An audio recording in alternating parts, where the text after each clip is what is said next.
This is a fair amount of you in some capacity.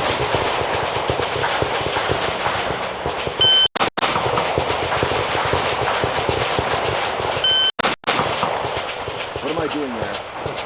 Pulling it down. Yeah, and you see, like, when I shoot, my shoulders, my chest, my upper body, I tense up, and I see you're already shaking your head like, yes, that's me, son of a. So you see the sights start to lift, and what happens? You're like, nope, don't like that. You want to push in to stop the gun from lifting. Instead, I want to suggest, those people keep it down. Instead, suggest to you, you just hold the gun with your hands, not your chest, not your back, none of that. You saw in that one shot return drill we did, we just looked, you fire one shot. How much effort does it take for me to move my gun from like here to here? Like seriously, how much muscle is this? Very little. Not much at all. So instead, if you just look where you want bullets to go, the sight will just float right back there. The problem is, you have a controlled explosion going off in your hand, brass is flying everywhere, it's noisy, you're trying to look cool, and it's tempting to want to push into the gun and stop that from happening. But I would like you to do your best not to. Like I was talking about this morning, you can really only focus on one thing. Instead, I think putting your brain on your firing hand is the most productive place to put your brain. So I'm just saying like, hey dummy, don't push into the gun, these people are watching, try to look cool. Or whatever you tell yourself. But just trying to press the trigger with only your firing hand and trying not to have your hand clamped down or push into the gun to stop it from recoiling. There's one other marksmanship issue that's kind of been going on quite a bit. I'll shoot one more time. Just watch the gun. Tell me if you can determine what's going on.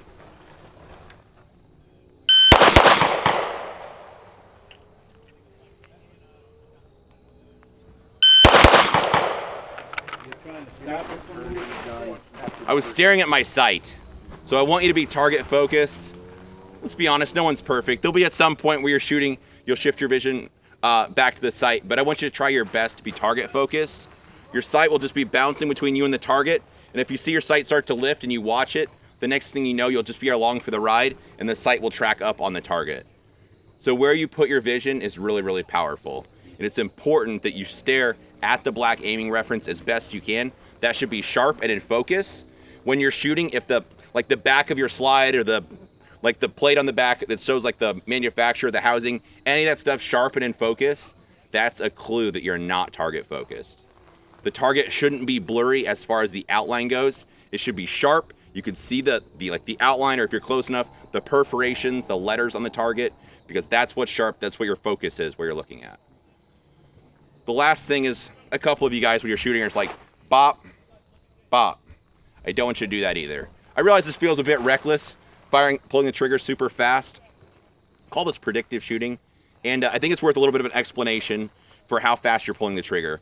Normal sighted fire would be, or like people would call it aim, where you press the trigger, it returns, you see it a second time, then you press the trigger. With this, I'll say you're shooting the gun so fast, you can't react in the moment.